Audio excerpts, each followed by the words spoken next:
Let's take a look at what comes inside the box of the HX-M1 GPS Motorcycle Navigator. Right on top, you'll find the user manual, which includes important information about the device. There's also a screen protector, and not to mention the HX-M1 itself. Lift the inner cardboard and you'll find two accessory boxes. The boxes are clearly labelled. In the first box is the handlebar accessories, containing the mounts, fittings, and the tools you require to secure the HX-M1 to your motorbike.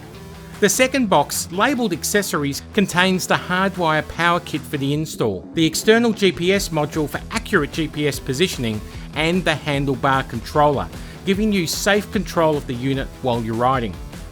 If you've chosen the optional dashcam camera kit, inside the box you'll find the mounting screws and the front and rear cameras, designed to capture your ride in full and of course in HD. This camera kit is sold separately.